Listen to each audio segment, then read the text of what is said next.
आप सभी का हमारे YouTube channel internet study club में स्वागत है। आप अगर इस चैनल पर नए हैं तो YouTube channel internet study club को सब्सक्राइब कीजिए, बेल आइकन दबाइए ताकि जो भी वीडियो बनाए वो आप तक सबसे पहले पहुंचे। और आज 25 सेलेक्टेड क्वेश्चन की कड़ी में आते हैं। और पहला प्रश्न है, बेऊर जेल कहाँ है? तो इसका सही जवाब होगा पटना में, यानी बेऊर जेल कहाँ है? तो पटना में है। अगला प्रश्न है, इंदिरा गांधी वन्य जीव अभयारण्य किस राज्य में है? तो इसका सही जवाब होगा केरल में, यानी इंदिरा गांधी वन्य जीव अभयारण्य किस राज्य में है? तो केरल में है। अगला प्रश्न है, पानी में हवा का बुलबुला किसके भांति कार्य करता है? तो इसका सही जवाब होगा अपसारी लेंस, यानी पानी में हवा का बुलबुला जो है वह अपसारी लेंस की भांति कार्य करता है। अगला प्रश्न है, अमीर खुसरो का जन्म कब हुआ था? तो इसका सही जवाब होगा 1253 ईस्वी में, यानी अमीर खुसरो का जन्म कब हुआ था? तो 1253 ईस्वी में हुआ था। अगला प्रश्न है, लोहा का विशिष्ट ऊष्माधारिता कितनी होती है? तो इसका सही जवाब है 460 किलो कैलोरी, यानी लोहा का विशिष्ट ऊष्माधारिता कितनी होती है? तो 460 किलो कैलोरी होता है। अगला प्रश्न है, क्रीमल जलप्रपात किस देश में है? तो इसका सही जवाब होगा ऑस्ट्रेलिया में, यानी क्रीमल जलप्रपात जो है वह किस देश में है? तो ऑस्ट्रेलिया में है। अगला प्रश्न है, ब्राइट्स रोग शरीर के किस अंग को प्रभावित करता है? तो इसका सही जवाब होगा किडनी को, यानी ब्राइट्स रोग जो है वह शरीर के किस अंग को प्रभावित करता है? तो किडनी को प्रभावित करता है। अगला प्रश्न है, पुरुषोत्तम दास टंडन मुक्त विश्वविद्यालय कहाँ स्थित है? तो इसका सही जवाब होगा इलाहाबाद में, यानी पुरुषोत्तम दास टंडन मुक्त विद्यालय जो है वह कहाँ स्थित है? तो इलाहाबाद में स्थित है। अगला प्रश्न है, भारत में निजी क्षेत्र का पहला बंदरगाह कौन सा है? तो इसका सही जवाब होगा धामरा बंदरगाह, यानी भारत में निजी क्षेत्र का पहला बंदरगाह कौन सा है? तो ये धामरा बंदरगाह है। अगला प्रश्न है, शतरंज खिलाड़ी गाटा कामास्की किस देश के हैं? तो इसका सही जवाब होगा यूएसए के, यानी शतरंज खिलाड़ी जो गाटा कामास्की है वह किस देश के हैं?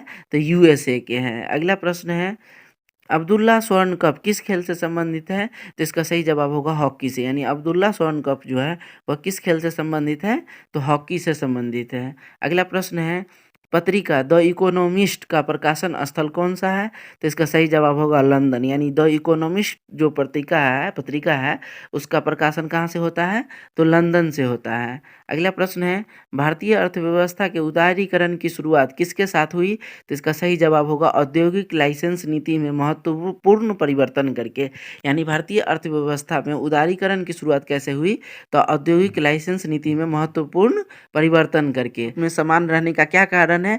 तो इसका सही जवाब होगा क्योंकि निवेश की पद्धति पूंजी वाहन उद्योग की ओर उन्मुख है, इसीलिए कमोबेश रूप से समान रहा है। अगला प्रश्न है, कागज सोना का संबंध किससे है? तो इसका सही जवाब है अंतर्राष्ट्रीय मुद्रा कोष के विशेष आहरण अधिकार से, यानी कि कागज सोना का संबंध जो है वह अंतर्राष्ट्रीय मुद्रा कोष के विशेष आहरण अधिकार से संबंधित है। अगला प्रश्न है, सूखने वाले तेलों में क्या पाए जाते हैं? तो इसका सही जवाब होगा असंतृप्त बसीय अम्ल, यानी सूखने वाले तेलों में क्या पाया जाता है? तो असंतृप्त बसीय अम्ल पाया जाता है। अगला प्रश्न है, मलेरिया का संक्रामक चरण कौन सा होता है? तो इसका सही जवाब होगा स्पोरोजाइट, यानी विषाणुज। मलेरिया का संक्रामक चरण किसे कहा जाता है? तो स्पोरोजाइट को, जिसको हिंदी में बोलते हैं विषाणुज। अगला प्रश्न है, पत्ते का रंग लाल, नारंगी, पीला किसके कारण होता है? तो इसका सही जवाब होगा कैरोटीनाइज्ड के उपस्थिति के कारण। ये पत्ते का रंग लाल, नारंगी, पीला ये सब जो होता है वह कैरोटीनाइज्ड के उपस्थिति के कारण होता है। अगला प्रश्न है, तोहरा और ओल्ड टेस्टामेंट किस धर्म का ग्रंथ है?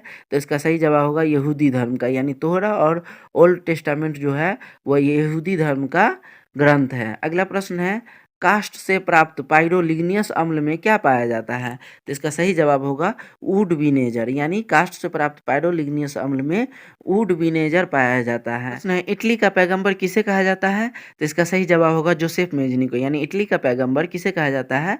तो जोसेफ मेजनी को कहा जाता है। अगला प्रश्न है, इटली का राजनीतिज्ञ किसे कहा जाता है? तो इसका सही जवाब होगा काउंट काबूर को, यानी इटली का राजनीतिज्ञ किसे कहा जाता है?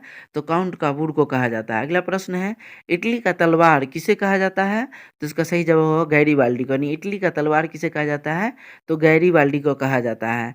अगला प्रश्न है, एम कॉमर्स की शुरुआत कब हुई? तो इसका सही जवाब होगा 1997 में हेलसिंकी फिनलैंड में, यानी एम कॉमर्स की शुरुआत 1997 में हेलसिंकी फिनलैंड में हुई। तो ये VVI 25 सेलेक्टेड क्वेश्चन आप लोगों के सामने डेली जीके सीरीज के अंतर्गत लेकर के आए थे। फिर से कहना चाहेंगे कि अगर इस चैनल को आप सब्सक्राइब नहीं किए हैं तो YouTube channel internet study club को सब्सक्राइब कीजिए, बेल आइकन दबाइए ताकि जो भी वीडियो बनाए वो आप तक सबसे पहले पहुंचे। Thanks for watching.